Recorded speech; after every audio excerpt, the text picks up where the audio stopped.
Le palais du Parlement de Brazzaville a servi de cadre le 11 février dernier à la cérémonie de commémoration du 25e anniversaire de la signature du protocole de Brazzaville sur la paix en Afrique australe.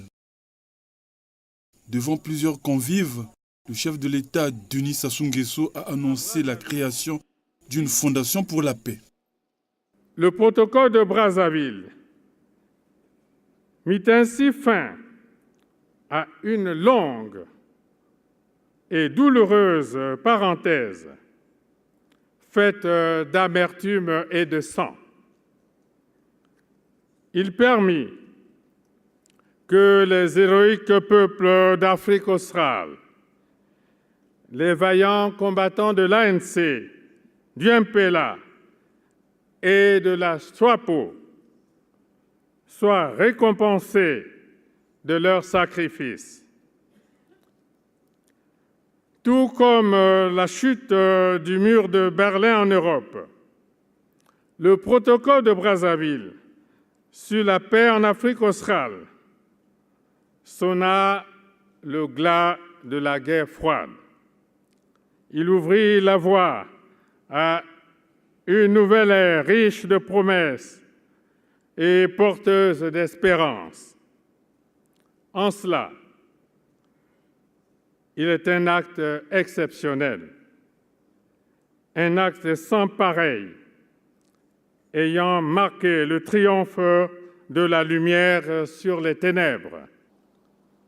Nos discussions de tout à l'heure ont mis en évidence, entre autres, l'urgence de renforcer les mécanismes qui ont pour vocation de sauvegarder la paix là où, fort heureusement, elle est un acquis indéniable, de consolider la paix là où elle semble fragile, de la restaurer là où elle fait cruellement défaut.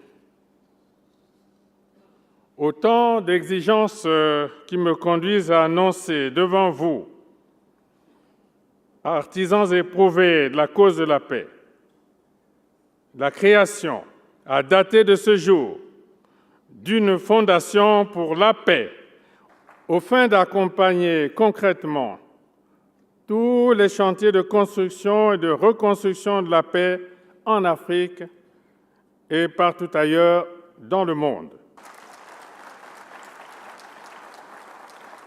Les présidents Jacob Zuma d'Afrique du Sud, Manuel Pinto d'Agosta de Sao Tomé et Principe, Faure Gnassingbé du Togo et l'ancien président sénégalais Abdoulaye Wade ont aussi pris part à cette cérémonie.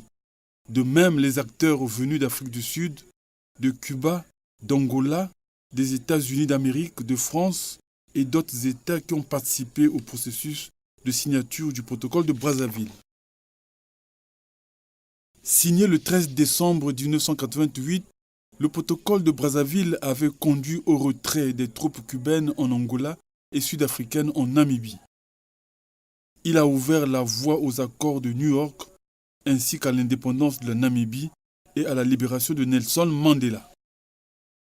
Loin s'en faut, c'était l'épilogue d'interminables et difficiles négociations.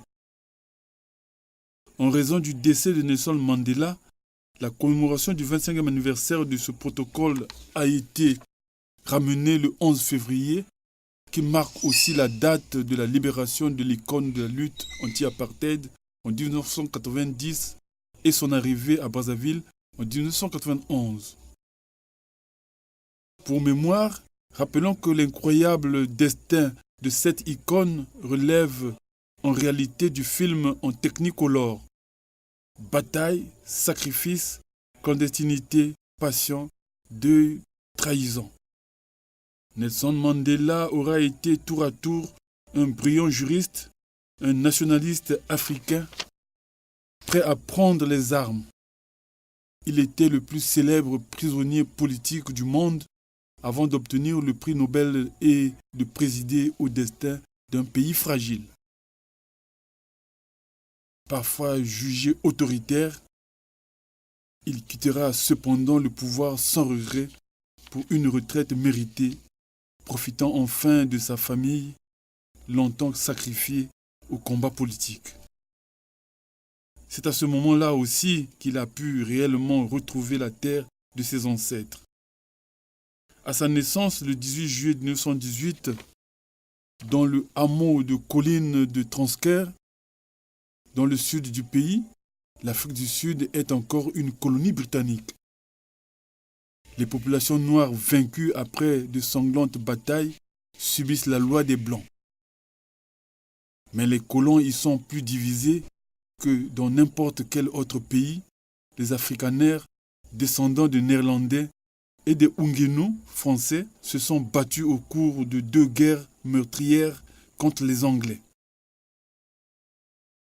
Rappelons que la cérémonie mémorable a rassemblé plusieurs personnes venues de divers horizons. Ils ont eu droit à la projection d'un film, Plot for Peace, Complot pour la paix, avec à la clé des discussions autour de la paix entre chefs d'État et prix Nobel.